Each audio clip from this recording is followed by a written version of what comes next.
Gadis ini baru saja bangun. Tiba-tiba menemukan tubuhnya tanpa sehelai kain dan terbaring di samping seorang pria. Tadi malam, Teapot membawa pulang Lalalit yang telah berubah menjadi burung. Menemukan dia sedang menderita penurunan mental. Jadi dia memeluknya untuk menghiburnya. Lalu beri kecupan di keningnya juga. Dia bahkan memeluknya dan perlahan tertidur. Namun tak disangka, saat Lalalit terbangun, ia baru tidur 5 menit tapi sudah jam 5:30 pagi. Tidak bisa terbang kembali sebelum berubah menjadi manusia. Untungnya, Teapot masih tidur dan belum bangun. Lalalit dengan hati-hati berlari ke ruang ganti Teapot. Tubuhnya luar dalam, dia mengenakan semua adalah pakaian Teapot. Pada saat ini, Teapot juga baru saja bangun. Kemudian, dia berjingkat lagi, diam-diam berlari keluar. Untungnya dia kemudian bersembunyi di balik pohon. Jadi Teapot tidak mengetahuinya. Setelah itu, Lalalit mengambil pakaiannya kembali ke rumahnya. Para pelayan membuat wajah terkejut ketika mereka melihat penampilannya. Dia bilang ini gaya hot akhir-akhir ini. Kemudian dia bertanya apakah mereka ingin berpakaian seperti itu atau tidak. Putri pelayan buru-buru melambaikan tangannya sebagai penolakan. Lalalit baru ingat bahwa waktunya hampir habis. Dia segera meminta pelayan untuk membantunya membersihkan taman. Agar dia pergi ke sana untuk mengerjakan ide. Saat Lalalit sedang penuh perhatian bekerja. Lalu tiba-tiba Teapot membawakan sarapan datang untuknya. Lalalit baru saja melihat Teapot. Langsung ingat apa yang telah terjadi pagi ini. Dia dengan malu-malu memalingkan wajahnya. Teapot mengira dia mengganggunya. Jadi dia bilang dia akan pergi. Lalalit buru-buru menahannya. Menyatakan bahwa dia sendiri merasa tidak ada ide terinspirasi. Lalu mereka berdua berbicara tentang Grace Miller. Teapot awalnya tidak mempercayai Lalalit, jadi dia meminta maaf. Lalalit juga berterima kasih padanya karena telah membuktikan bahwa dia tidak bersalah. Di malam hari, Lalalit mengirimi Teapot draft yang baru saja selesai dia desain. Mereka berdua membungkuk di telepon untuk berbicara. Membuat Lalalit melupakan waktu. Melihat matahari akan turun gunung. Lalalit dengan cepat berlari ke kamarnya. Saat ini asisten sedang memegang desain yang baru saja disusun. Bawa ke kamar Lalalit. Di surga, ibu yang melihat ini juga ingin membantu. Tapi dihentikan oleh peri yang baru saja muncul. Sang ibu buru-buru berkata jika dia tidak datang untuk membantu. Kemudian fakta bahwa Lalalit berubah menjadi burung kemungkinan besar akan terungkap. Peri mengatakan kepadanya bahwa apapun yang terjadi, tidak boleh memanipulasi kehidupan manusia. Momen ketika Lalalit berubah menjadi burung. Kebetulan asisten baru saja membuka pintu kamar. Lihat adegan ajaib itu. Dia segera takut seperti jiwanya telah terbang keluar dari tubuh. Setelah Lalalit berubah menjadi burung, dia langsung terbang ke rumah Teapot. Melihat Teapot hanya menonton TV tanpa memperhatikannya. Jadi gadis terbang ke remote dan mematikan TV. Dia menemukan bahwa burung kecil itu juga tahu cara mematikan TV. Dia segera meletakkan burung itu di tangannya dan memujinya sebentar. Pagi-pagi keesokan harinya pelayan menemukan putrinya sedang menatap matahari dengan tatapan kontemplatif. Dia mendekat dan bertanya ada apa. Dia segera memberitahu ibunya semua yang sebenarnya. Pelayan setelah mendengarkan, tenang dan memberitahu putrinya. Apapun Lalalit, dia masih adalah orang yang perlu mereka syukuri. Dia juga menyuruhnya untuk tidak membicarakan ini dengan siapapun. Lalalit membawa desain ke perusahaan. Mendapatkan pujian dari rekan kerja. Hanya wajah Pak Timon yang cemberut. Kemudian dia meminta asistennya untuk membawa desain kunci ke dalam lemari. Lihat kantor kerja yang kosong.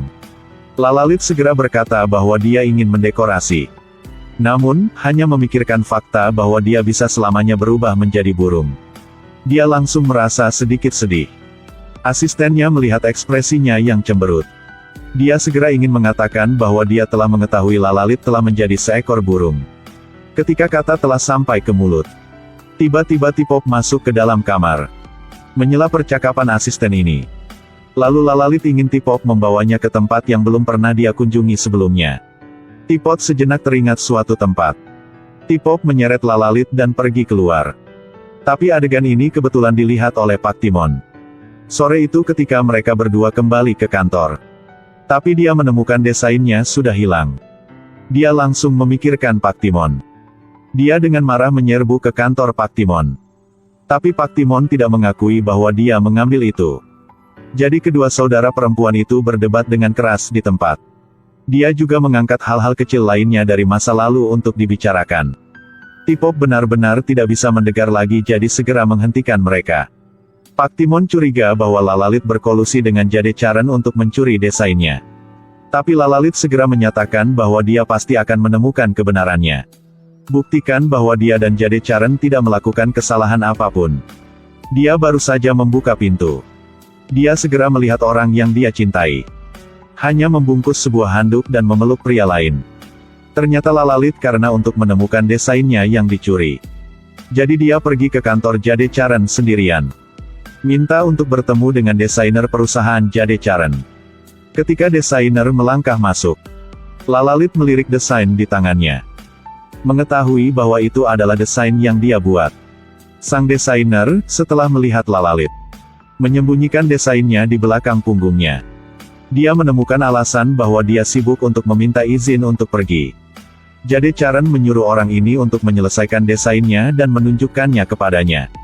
Lalalit baru saja mendengar Jadecaren ingin membawa pulang desainnya. Dia segera berbohong bahwa dia sendiri lapar untuk meminta makan di rumahnya.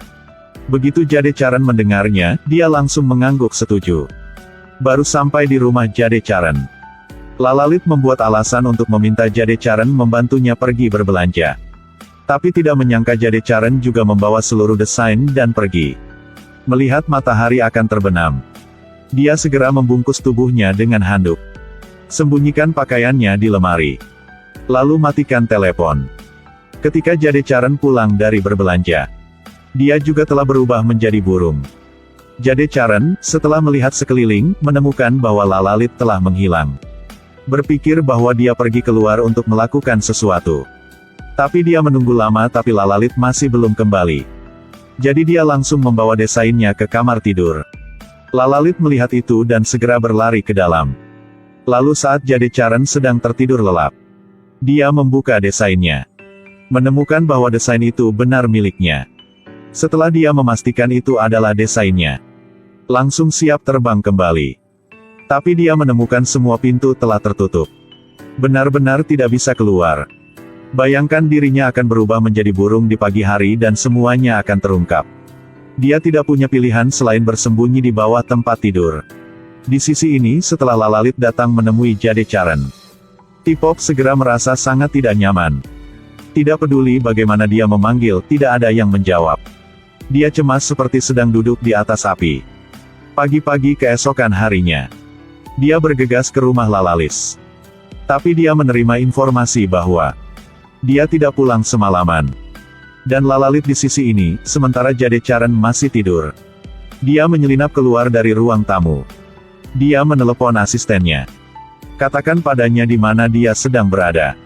Untuk asisten cepat datang menjemputnya. Setelah mematikan telepon, T-Pop segera bertanya di mana Lalalit berada. Asisten mengatakan bahwa Lalalit sedang berada di rumah Jadecaren. T-Pop segera bergegas ke sana. Lalalit hendak memanfaatkan waktu ketika Jadecaren mandi dan dia akan pergi. Tapi tidak hati-hati dan menjatuhkan vas di atas meja. Jadecaren, setelah mendengar suara itu, berlari keluar untuk melihat. Dia dengan cepat berlari keluar dan bersembunyi di balik tirai. Tapi pada akhirnya dia masih menemukan. Pada saat ini T-Pop juga berdiri di depan rumah Jadecaren. Dia baru saja membuka pintu dan melihat Lalalit dan Jadecaren berada di atas satu sama lain dan Lalalit hanya terbungkus handuk. T-Pop sangat marah sehingga dia menoleh dan pergi. Dia buru-buru mengejar di belakangnya. Dia buru-buru memegang tangan T-Pop berharap dia bisa mendengarkan penjelasannya. T-Pop terdiam lagi dan mendorong tangannya menjauh. Kepalanya bahkan tidak menoleh ke belakang, hanya terus pergi. Lalalit kembali ke rumah Jadecaren.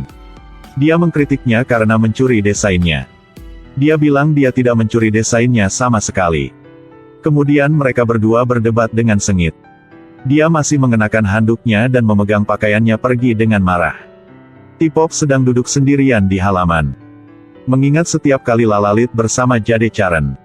Di dalam hatinya semakin marah. Pada saat ini, Om menelepon untuk mengingatkan T-Pop tentang bertemu dengan keluarganya hari ini. T-Pop bergegas ke rumah Om.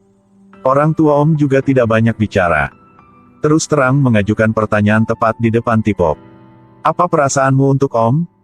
Dia juga langsung jujur sama orang tua Om. Dia hanya menganggap Om sebagai saudara perempuannya, tidak lebih. Setelah ayah Om selesai mendengarkan, dia marah dan menamparnya dengan rasa sakit yang mengejutkan. Dia juga membatalkan kerjasamanya dengan perusahaan T-Pop. Setelah dia meninggalkan ruangan, dia langsung melihat Om. Dia segera meminta maaf padanya. Juga mengatakan kepadanya bahwa dia sendiri selalu menganggapnya sebagai adik perempuan. Semoga dia bisa memaafkannya. Om setelah mendengarkan, meskipun sangat sedih, tapi dia masih mengerti tanpa menyalahkannya. Dan pilihan akan memaafkannya. Lalalit membawa desain baru ke T-Pop. Lalu dia buru-buru menjelaskan kepadanya cerita pagi ini. Tapi dia pasti tidak akan memperhatikannya lagi. Dengan marah lari keluar kantor. Lalalit hanya bisa mengambil desainnya untuk bertemu dengan Grace Miller terlebih dahulu. Keduanya berlari ke pertemuan mereka dengan Grace Miller. Tapi dalam kemarahan, mereka masih duduk berjauhan satu sama lain. Pada saat ini seorang petugas kebersihan masuk. Katakan padanya untuk mengganti kursi untuk dia bersihkan. Dia dipaksa untuk meletakkan pantatnya duduk di sebelah Lalalit. Namun, mereka berdua masih mempertahankan sikap dingin mereka tanpa mengucapkan sepatah kata pun. Staf kebersihan dengan sengaja memecahkan secangkir teh. Menyiratkan bahwa sekali memecah, sulit untuk disembuhkan. Jika itu hanya kesalahpahaman kecil. Kalau mengatakan semuanya, jadi dapat berdamai. Kemudian melihat T-Pop mulai berbicara dengan Lalalit. Dia langsung menghilang dalam sekejap mata.